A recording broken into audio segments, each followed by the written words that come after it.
मेरी जेठानी अकेली ऊपर वाले कमरे में रहती थी। आधी रात को मेरी जेठानी के कमरे से सिसकियों की आवाज़ें आती थी। दिन के वक्त मेरी जेठानी एकदम सादा सिंपल रहती थी, लेकिन रात होते ही वो एक दुल्हन की तरह तैयार होती और कमरा बंद कर लेती। मुझे अपनी जेठानी पर शक होने लगा। एक रात मैं चुपके से अपनी जेठानी के कमरे में गई। अंदर का मंजर देखकर मेरे होश उड़ गए। मेरी जेठानी 13 साल के बच्चे के साथ। मेरा नाम राधिका है। मैं लखनऊ की रहने वाली हूँ। मेरी शादी मेरे माँ बाप ने बहुत धूमधाम से की थी, क्योंकि मैं अपने माँ बाप की इकलौती बेटी थी। शादी के बाद मैंने जब पहला कदम अपने ससुराल में रखा तो मैंने अपनी ससुराल का माहौल बहुत ही धार्मिक पाया था। मेरी जेठानी हर वक्त पूजा पाठ में लीन रहती थी। उन्होंने अपने पूजा पाठ के लिए ऊपर वाले कमरे में एक छोटा सा मंदिर बनवा लिया था, जहाँ वह हर वक्त भगवान की पूजा में लीन रहती थी। इसमें किसी को भी जाने की अनुमति नहीं थी।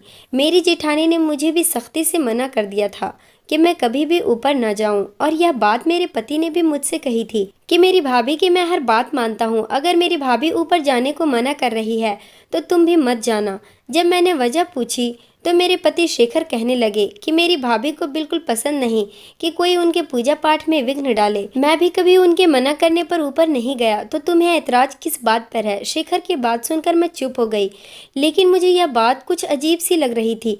ऐसा भी क्या पूजा पाठ की जिसमें किसी दूसरे का दखल ही ना हो? ऊपर वाले कमरे में मेरी जेठानी बच्चों को धार्मिक शिक्षा भी देती थी। सिवाय बच्चों के ऊपर किसी और को जाने की अनुमति नहीं थी। सुबह से लेकर रात तक बच्चों को धार्मिक शिक्षा देती रहती थी।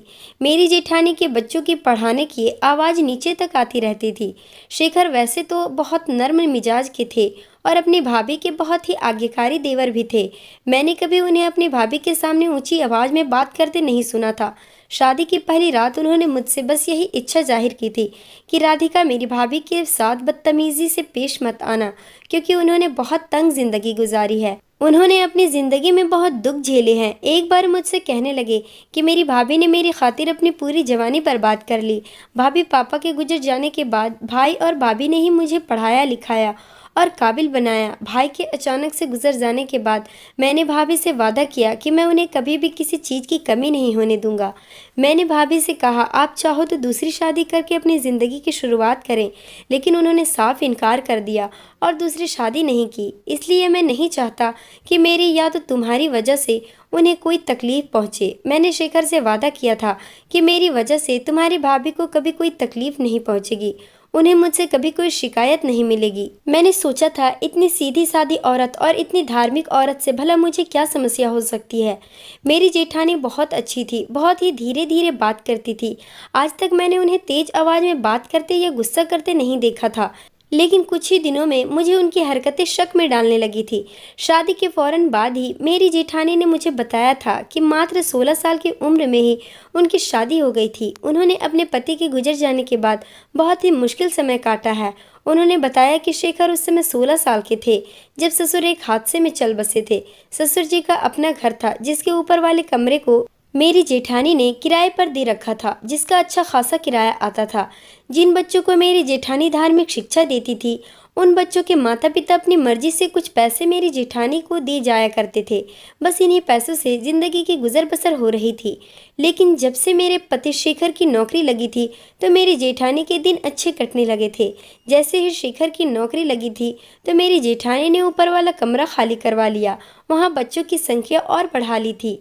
मेरी जेठानी को बच्चों को धार्मिक शिक्षा देना बहुत पसंद था और मुझे अपनी जेठानी की बात बहुत पसंद भी आती थी। लेकिन बस एक बात पर हैरत होती थी कि मेरी जेठानी रात को भी ऊपर के कमरे में अकेली रहती थी। हालांकि नीचे इतने कमरे मौजूद थे और रहने की सारी सुविधाएं भी थी। घर में मेरे और मेरे पति के अलावा था ही कौन, पर ऊपर अकेली रहती थी। मेरी जेठानी दिन और रात का खाना हमारे साथ ही खाती थी, लेकिन बाकी का ज़्यादातर वक्त ऊपर छत पर ही गुजारती थी। एक बार शाम की चाय पीते हुए मैंने अपनी जेठानी से कहा, आप पूरा दिन बच्चों को पढ़ाने में गुजार देती हैं, मेरे पास तो बैठती ही नहीं। आप बच्चों को एक टाइम पढ़ाया करें ताकि आपको भी थोड़ा आराम मिल जाया करे। मेरी बात पर जो जवाब मेरी जेठानी ने दिया वो मुझे बहुत अजीब लगा। मेरी जेठानी कहने लगी, तुम अभी यह बात नहीं समझोगी, यह मेरी मजबूरी भी कह सकती हो कि मैं सभी बच्चों को एक साथ ही पढ़ाती हूँ। मैं अपनी जेठानी की बात सुनकर हैरान रह गई थी कि भला बच्चों को धार्मिक शिक्षा देना मेरी जेठानी की मजबूरी क्यों थी। लेकिन अपनी जेठानी के मामलों में ज़्यादा बोलती नहीं थी, इसलिए मैं चुप ही रही। लेकिन एक बार एक ऐसा हादसा हो गया कि मैं अपनी जेठानी पर शक करने लगी। एक बार हमारे घर की लाइट चली गई और फिर 2-3 घंटे पूरे निकल गए, लेकिन लाइट नहीं आई। रात को मेरी आंख लाइट न होने की वजह से खुल गई। मुझे बंद कमरे में घबराहट महसूस हुई। शेखर नींद का बहुत पक्का था, इसलिए बंद लाइट में भी रहता था, लेकिन मुझे लाइट जलाकर सोने की आदत थी। अंधेरे कमरे में मुझे घबराहट होने लगी। मैं कमरे से बाहर आंगन में आ गई। यहाँ ठंडी हवा ने मुझ पर बहुत अच्छा असर डाला।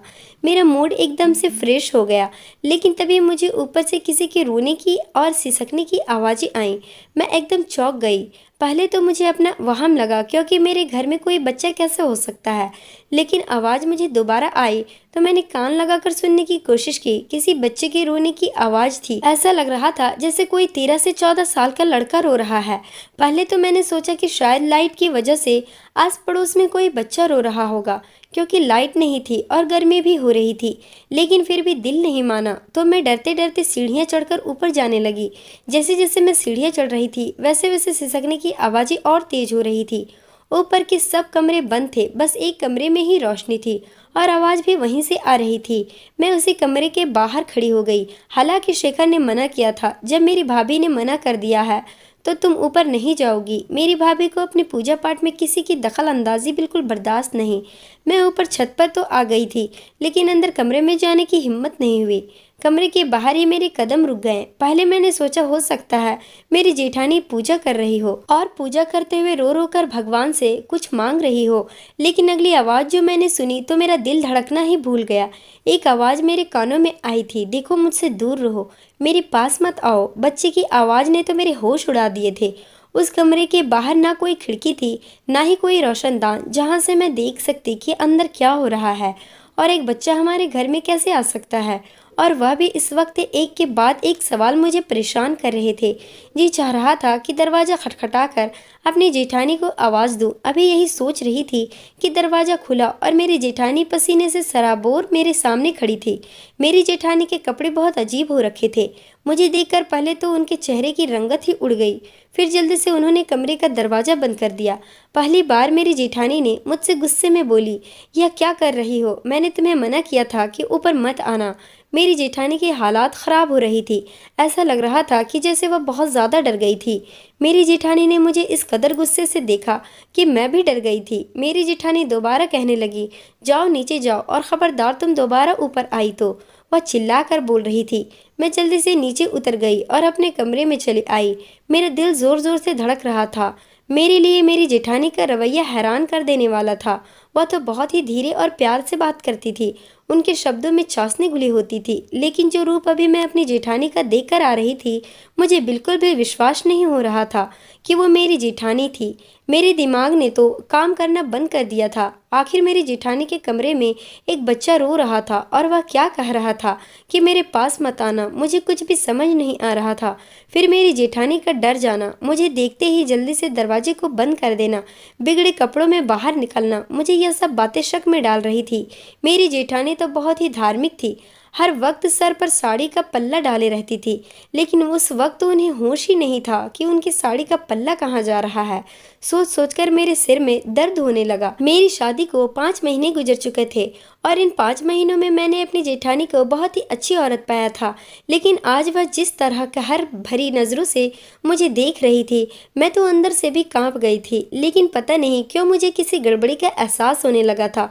कौन था वो बच्चा? जो बच्चे मेरी जेठानी के पास धार्मिक शिक्षा लेने आते थे, वह हमारे मोहल्ले के ही होते थे और वापस चले जाते थे। कहीं मेरी जेठानी बच्चों को धार्मिक शिक्षा देने के पीछे कुछ गलत काम तो नहीं कर रही है? इन्हीं सोचों ने मुझे पूरी रात सोने नहीं दिया था। अगले दिन मेरे लिए और भी मुश्किलों से भरा हुआ था। रात नींद न आने की वजह से मैं सुबह देर तक सोती रही थी और तभी शेखर ने मुझे गुस्से से चीखते हुए उठाया था। मैं एकदम से उठी थी। शेखर बहुत ही गुस्से में लग रहे थे। उन्होंने मुझसे बहुत ही गुस्से से पूछा, क्या तुम रात को ऊपर छत पर गई थी? मैंने कहा, जी वो मुझे किसी बच्चे की। अभी मेरी बात मेरे मुंह में ही थी कि शेखर चिल्लाकर बोले, जब तुम्हें एक बार मना कर दिया ऊपर नहीं जाना तो तुम्हें यह बात समझ नहीं आई थी। मैंने कहा, मेरी बात सुनो। वहाँ मुझे एक बच्चे के रोने की आवाज़ सुनाई दी थी। मेरी बात सुनकर शेखर ने जो बात कही उसे सुनकर मेरा दिल कांप गया। शेखर ने कहा कि मेरी भाभी रात को भी पूजा पाठ करती है और इस पूजा पाठ के दौरान ऐसे ऐसे मंत्रों का उच्चारण करती है कि प्रेत आत्माएं बच्चों की सूरत में उनके मंत्रों को रोकने के लिए ऐसे ऐसे हथकंडे अपनाती रहती हैं। कभी कभी बच्चों की आवाज़ निकालते हैं तो कभी कुछ करते हैं। शेखर की बात सुनकर मुझे बहुत हैरत हुई थी। मेरी जेठानी प्रेत आत्माओं को वश में करने के मंत्र भी पढ़ती है। शेखर की बात सुनकर मैं बहुत ज़्यादा डर गई थी। मैंने अपने कानों को हाथ लगाते हुए कहा कि अब चाहे ऊपर से कैसी भी आवाज़ें आती रहे, मैं अब ऊपर नहीं जाऊंगी। मैंने तो तौबा कर ली।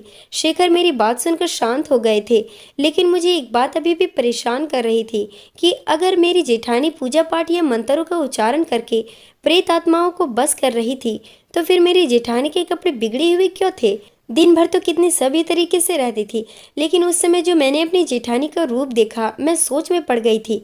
मैंने अपनी जेठानी को पहली बार इस तरह देखा था। साड़ी का पल्ला सरक कर नीचे जा चुका था, या यूं कहिए कि पूरी साड़ी खुलकर नीचे गिरने वाली थी। उस समय मैं कितनी हैरान हुई थी। वैसे मेरी जेठानी कहीं से भी मेरी जेठानी नहीं लगती थी, वो जवान लड़की जैसी ही लगती थी। और फिर मेरी जेठानी ने खुद ही बताया तो था कि उनकी शादी 16 साल की उम्र में हो गई थी। इसका मतलब अभी मेरी जेठानी की उम्र लगभग 35 साल होगी। 35 साल होने के बावजूद भी मेरी जेठानी अपनी उम्र से छोटी लगती थी। खैर, मैंने अपने इन सारे सवालों को झटका और घर के कामों में बिजी हो गई। इस बात के 2-3 दिन बाद मैं अपने कमरे की अलमारी साफ कर रही थी, लेकिन उस वक्त मैं चौंक गई जब मेरी सबसे अच्छी साड़ी मेरी अलमारी से गायब थी। मैं बहुत हैरान हुई कि यह कैसे हो सकता है। हमारे घर में तो कोई काम वाली भी नहीं होती थी, सारे काम मैं खुद ही करती हूँ। फिर मेरी नई साड़ी कहाँ चली गई? कहीं ऐसा तो नहीं कि मेरी जेठानी की बुलाई हुई आत्माएं नीचे भी आ जाती है? अब तो मुझे अपने घर से भी डर लगने लगा था। एक रात अचानक मेरी आंख बर्तनों की खटखट से खुल गई। मैंने घड़ी में टाइम देखा तो रात के 2 बज रहे थे। मैं बाहर आई तो मुझे खाने की खुशबू आ रही थी और ताज़ा रोटी के भी। मैं डरते डरते किचन में आई, क्योंकि मुझे यह डर था कि कहीं फिर कोई प्रेत आत्मा ना हो। लेकिन मैं यह देखकर हैरान रह गई, वहाँ तो मेरी जेठानी रोटियां बना रही थी और साथ ही एक कढ़ाई में कुछ सब्जी भी बन रही थी। मेरी जेठानी बहुत ही जल्दी जल्दी खाना बनाने में लगी हुई थी, लेकिन मैं हैरान रह गई कि भला इतनी रात में मेरी जेठानी किसके लिए खाना बना रही है। हैरत का एक और झटका लगा जब मैंने अपनी वही सबसे प्यारी साड़ी अपनी जेठानी को पहने देखा। मैं हैरत से अपनी जेठानी को देखने लगी, कहीं से भी वो मेरी जेठानी नहीं लग रही थी। खुले ब्लाउज पर मेरी खूबसूरत साड़ी पहनी हुई थी, उनके बाल खुले हुए थे और हाथों में कांच की चूड़ियां थी। चेहरे पर हल्का मेकअप भी था। ऊपर वाले कमरे में किचन नहीं था, इसलिए शायद वो नीचे कुछ बनाने आई थी, लेकिन खाना तो फ्रिज में मौजूद था। फिर वह ताज़ा खाना क्यों बना रही थी? और यह बात भी मुझे समझ में नहीं आ रही थी कि मेरी जेठानी ने मेरी साड़ी चोरी क्यों की। मेरा दिमाग चकरा कर रह गया था। अभी तक मेरी जेठानी की नज़र मुझ पर नहीं पड़ी थी। मेरी जेठानी मेरे लिए एक पहेली बन गई थी। मैं दबे पांव वापस अपने कमरे में आ गई। मेरा दिमाग बुरी तरह से चक्कर खा रहा था। मेरी जेठानी के कितने रूप है। सबके सामने पूजा पाठ में लीन रहने वाली औरत रात को किस तरह फैन से साड़ी पहनकर तैयार होकर घूम रही थी। आखिर मेरी जेठानी इतना तैयार किसके लिए हुई थी? मेरा पति शेखर अपनी भाभी को कितना सम्मान देता है, उन्हें कितना सीधा समझता है। अपनी भाभी के सामने नजरें भी ऊपर नहीं उठाता। अगर शेखर अपनी भाभी के यह रंग ढंग देखे तो शायद उसे भी अपनी आंखों पर विश्वास न आए। दोपहर को मेरी जेठानी नीचे हमारे साथ ही खाना खाती थी। वह अपना सादा रूप लिए हुए बैठी थी। मैं गौर से अपनी जेठानी को देख रही थी। रात वाली तैयारी का उनके चेहरे पर कोई नामो निशान नहीं था। मैंने अपनी जेठानी से पूछा कि भाभी, मेरी नीले रंग की फैंसी साड़ी पता नहीं कहाँ गई। वो मुझे बहुत पसंद थी, ना जाने कहाँ चली गई या फिर पता नहीं कौन ले गया। मेरी बात सुनकर मेरी जेठानी हड़बड़ा गई, कहने लगी, तुम्हारी अलमारी में ही होगी, यहाँ तो कोई काम वाली भी नहीं आती है, ठीक से देखो वहीं होगी। वो बात मुझसे कह रही थी, लेकिन उनकी आवाज़ उनका साथ नहीं दे रही थी। मैंने फिर कहा, भाभी, मैंने अपनी अलमारी बहुत अच्छे से चेक की है, मेरी सारी अलमारी में नहीं है। मुझे लगता है वह भूत वाला बच्चा ले गया होगा, जिसके रोने की आवाज़ें और सिसकियाँ मैंने कुछ दिन पहले सुनी थी। मेरी बात सुनकर मेरी जेठानी और भी ज़्यादा डर गई। मैं अपनी जेठानी को गौर से देखने लगी। मैंने अपनी जेठानी से कहा कि आपने अपने आप को कितना फिटफाट कर रखा हुआ है, यह तो बहुत अच्छी बात है। वरना तो इस उम्र में आकर औरतें बहुत मोटी हो जाती है। भाभी, अगर आप मेरे कपड़े पहनेंगी तो आपको आराम से कपड़े आ जाएंगे। मैं अपनी बातों से अपनी जेठानी से कुछ उगलवाना चाहती थी। मेरी बात सुनकर मेरी जेठानी का खाना गले में अटक गया। वो खांसने लगी थी। मैंने जल्दी से उन्हें पानी दिया। वह पानी पीकर आधा खाना छोड़कर ही ऊपर चली गई। मैं समझ गई कि कुछ तो गड़बड़ जरूर है, कोई तो राज है। यहाँ कोई प्रेत आत्माएं नहीं, यहाँ कुछ और ही चक्कर है। इसलिए मैंने सोच लिया था कि मैं सारी सच्चाई जानने की कोशिश करूंगी। मैंने शाम को अपने कपड़े बदलने के लिए अलमारी खोली तो मेरी वही साड़ी वापस मेरे हैंगर में लटक रही थी, लेकिन जल्दबाजी में रखने की वजह से अच्छे से उसको तह नहीं लगा पाई थी। ऐसे ही जल्दी जल्दी हैंगर में डाल दिया गया था। जब रात को मैं किचन में काम कर रही थी तभी मेरी जेठानी यह साड़ी मेरी अलमारी में रख गई। बात यह नहीं थी कि मेरी जेठानी ने मेरी साड़ी पहनी, बात यह थी कि आखिर पहनी क्यों और किसके लिए पहनी। जब वह दिन के समय सबके सामने सादा रहती थी, फिर रात में इतनी तैयारी किसके लिए थी? यह एक ऐसा सवाल था जो मेरी समझ से बिल्कुल परे था। अब बेसब्री से मुझे रात का इंतजार था। जैसे ही शेखर सो गए, मैं कमरे से बाहर आई और ऊपर के हिस्से में चली आई, और इस बार जो मैंने अपनी आंखों से देखा तो मेरे पैरों तले से जमीन ही निकल गई थी। मैं जब उस कमरे के पास पहुंची तो मुझे अभी किसी बच्चे की आवाज़ आ रही थी। वह बच्चा वही बात दोहरा रहा था, मेरे पास मत आओ, मुझे छोड़ दो, मुझे तुमसे डर लगता है। मैंने दरवाजे के हॉल से अंदर झांकने की कोशिश की तो मेरी रूह कांप गई। मेरी जेठानी 13 साल के बच्चे के साथ जबरदस्ती। मैं फौरन पीछे हट गई। जो हकीकत मुझ तक खुलकर सामने आई थी, जैसा मैं समझ रही थी, उसे सोचकर ही मुझे अपनी जेठानी से घिन आने लगी थी।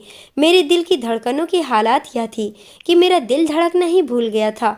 मुझे अपनी जेठानी का यह रूप देखा नहीं जा रहा था। जो कुछ मैंने देखा उसका साफ मतलब था कि मेरी जेठानी छोटे बच्चों से अपनी शारीरिक ज़रूरत को पूरा कर रही थी। ये सोचकर ही मुझे मेरी जेठानी से घिन आ रही थी। लेकिन मेरी जेठानी के पास ये बच्चे आते कहाँ से हैं? क्या दिन में पढ़ने वाले बच्चों में से किसी एक बच्चे को मेरी जेठानी कमरे में छुपा लेती है और रात में फिर उसके साथ? जब मैंने अपनी जेठानी के कमरे में झांका था और उस बच्चे पर मेरी निगाह पड़ी थी तो वह बच्चा, उस बच्चे के हाथ पांव बंधे हुए थे और वो बेचारा बेबस था, और मेरी जेठानी उसे जबरदस्ती अपने करीब करने की कोशिश कर रही थी। मेरा दिमाग चकराने लगा, मेरी आंखों में आंसू आ गए। यह कैसा सच था जिसने मेरा दिल दहला दिया था? मैं फौरन नीचे उतर आई और अपने बेड पर आकर बैठ गई। मैं चाह रही थी कि मैं खुद पर कंट्रोल कर लूं, लेकिन यह मेरे बस से बाहर था। मेरी आंखों से बेहिसाब आंसू बहने लगे थे। मैं उन्हें रोकना चाहती थी, लेकिन वह बहता ही जा रहा था। मैंने ऐसा तो पहले कभी होते नहीं देखा। मेरी सिसकियां तेज होने लगी तो मैंने अपने मुंह पर हाथ रख लिया था कि मेरी आवाज़ शेखर के कानों तक न जाए। आज मैंने जो देखा, यह बात मेरी बर्दाश्त से बाहर हो रही थी। मेरी जेठानी का यह घिनौना रूप मुझे बर्दाश्त नहीं हो रहा था। उस 13 साल के बच्चे की बेबसी और दर्द देखकर, जेठानी के बच्चे की तरफ बढ़ती बेकरारी देखकर लगा मुझे उस बच्चे की हालात पर दया आने लगी थी। न जाने कब से वह बच्चा मेरी जेठानी के कमरे में कैद था और मेरी जेठानी के जुल्मों का शिकार हो रहा था। मैं रोने पर कंट्रोल नहीं कर पा रही थी। आखिर मेरी सिसकियां सुनकर शेखर उठ बैठे। मुझे इस तरह से रोते देखकर शेखर हैरान हो गए थे। वह जल्दी से मेरे पास आए और बोले, क्या बात है राधिका, तुम इतना रो क्यों रही हो? क्या किसी ने तुमसे कुछ कहा है या फिर कोई बुरा सपना देखा है? मैं बिल्कुल नहीं जानती थी कि मेरे रोने की आवाज़ सुनकर शेखर जाग जाएंगे। मैंने खुद पर बहुत कंट्रोल किया था, लेकिन कर न सके। मैं जानती थी कि मेरे रोने की वजह जब शेखर पूछेंगे तो मैं उन्हें क्या बताऊंगी। सच तो वह शायद कभी नहीं सुनेंगे। मुझे बार बार मुझसे मेरे रोने की वजह पूछ रहे थे। मैंने कहा कि मेरे सर में बहुत दर्द है। इस तरह जोर जोर से रोता देखकर शेखर बहुत ज़्यादा परेशान हो गए थे। वह जल्दी से मेरे पास आए, मेरे हाथों को अपने हाथों में लेते हुए बोले, राधिका, ऐसा भी क्या दर्द है जो तुम इतना रो रही हो? चलो डॉक्टर के पास चलते हैं। अब मैं शेखर को क्या बताती कि मैं सरदर्द की वजह से नहीं बल्कि उस बच्चे को याद करके रो रही हूँ। उस मासूम के साथ तुम्हारी भाभी ना जाने क्या क्या जुल्म कर रही है। मैंने शेखर को समझा दिया कि सरदर्द की गोली खा लूंगी। फिर मैंने सरदर्द की गोली खाई और सोने की कोशिश करने लगी। शेखर मेरा सर दबाने लगे। शेखर अपनी भाभी से जितना प्यार करते थे उतना ही मेरा भी ख्याल रखते थे।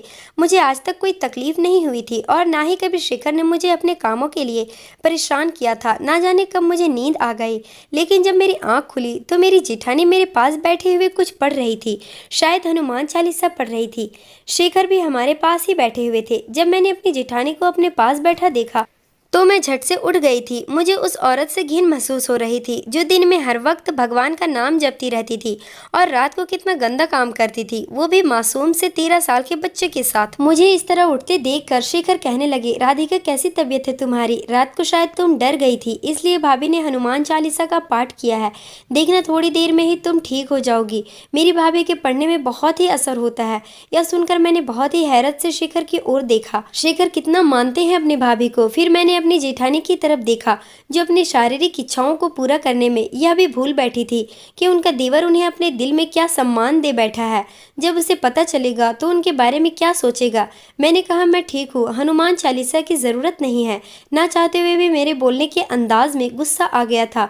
मेरे गुस्से भरे शब्द सुनकर शेखर के माथे पर बल पड़ गए थे, लेकिन मैं सोच चुकी थी कि मैं आज अपनी जेठानी का पर्दाफाश कर दूंगी। शेखर मुझसे कहने लगे, तुम्हारी चिंता में भाभी कब से तुम्हारे पास बैठी है और कुछ न कुछ पढ़ी ही जा रही है और तुम उनसे इन शब्दों में बात कर रही हो। मैंने गुस्से से कहा, तुम अगर अपनी भाभी का असली चेहरा देख लोगे तो तुम भी अपनी भाभी से नफरत करने लगोगे। मेरी बात सुनकर मेरी जेठानी के चेहरे का रंग बदला था। शेखर भी मुझे गुस्से से देखने लगे थे। शेखर कहने लगे, शायद तुम होश में नहीं हो। तुम्हें अंदाजा है कि भाभी के बारे में तुम क्या कह रही हो? मैंने कहा, हाँ, मैं अपने पूरे होशो हवास में हूँ और मुझे पता है कि मैं क्या कह रही हूँ। आपकी भाभी बहुत ही बेरहम औरत है। मेरे मुंह से इतना सुनना था कि शेखर का हाथ मेरे गालों पर अपनी उंगलियों के निशान छोड़ गया। बकवास बंद करो और निकल जाओ यहाँ से। भाभी पर इल्जाम लगाने वाली तुम होती कौन हो? शेखर गुस्से से बिखरे हुए थे। शेखर दूसरा थप्पड़ मारने के लिए मेरी तरफ बढ़ रहे थे, लेकिन मेरी जेठानी ने उन्हें पकड़ लिया और कहने लगी, खबरदार, जो तुमने राधिका पर हाथ उठाया, अगर वह नादानी कर रही है तो तुम तो होश में काम लो। मैंने गुस्से से कहा, मैं साबित कर सकती हूँ कि आपकी भाभी बंद कमरे में क्या गुनाह करती है। मेरी बात सुनकर शेखर ने अपना हाथ अपनी भाभी के हाथों से छुड़ाया और मेरे पास आ गए। कहने लगे, इतनी शरीफ और नेक भाभी को तुम गुनहगार साबित करोगी? चलो करो साबित। अगर तुम झूठी निकली तो मेरे हाथों तुम जिंदा नहीं बचोगी। यह बात उन्होंने मुझ पर चिल्लाते हुए कही थी। मैंने कहा, ठीक है, आइए मेरे साथ। मुझे कोई डर नहीं था, क्योंकि मैं कोई छोटी बच्ची नहीं थी कि जो शेखर की इन धमकियों से डर जाती। क्योंकि रात को मैंने अपनी आंखों से अपनी जेठानी के कमरे में एक बच्ची को बेबस हाल में देखा था। जैसे ही शेखर का हाथ पकड़कर ऊपर छत पर जाने लगी तो मेरी जेठानी अचानक से हमारे सामने आकर खड़ी हो गई। कहने लगी, तुम लोग ऊपर नहीं जाओगे?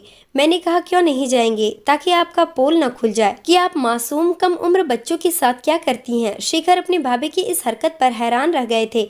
मेरी जेठानी कहने लगी, तुम लोगों को मेरे बारे में जो सोचना है सोच लो, लेकिन मैं तुम लोगों को ऊपर नहीं जाने दूंगी। शेखर कहने लगा, क्या बात है भाभी, ऐसा भी क्या है वहाँ पर? मुझे आज तक आपने ऊपर जाने से रोके रखा है।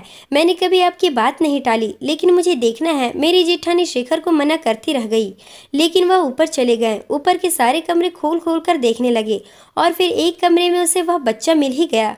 वो रस्सियों से बंधा हुआ था। उसके सामने बहुत से खिलौने और खाने पीने की चीजें रखी थी, लेकिन वह एक कोने में दुबक कर बैठा हुआ था। हम सबको देखकर वह भी ज्यादा डर गया और दीवार के साथ लग गया। मैंने शेखर से कहा, देख रहे हो इस बच्चे की हालात, जिसे तुम्हारी भाभी की हवस ने खौफ ज़दा कर दिया है। मेरी बात सुनकर मेरी जेठानी रोने लगी।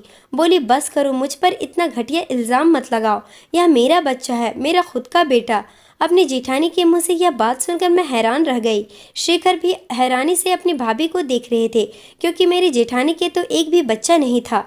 फिर भला मेरी जेठानी के यह बेटा कहाँ से आया? जेठ जी को भी गुजरे काफ़ी समय हो चुका था। मेरी जेठानी बेड पर बैठ गई और रो रही थी। कहने लगी, यह बच्चा दिमागी मरीज है। यह सुनकर हम दोनों के सिर पर एक और आसमान गिरा था।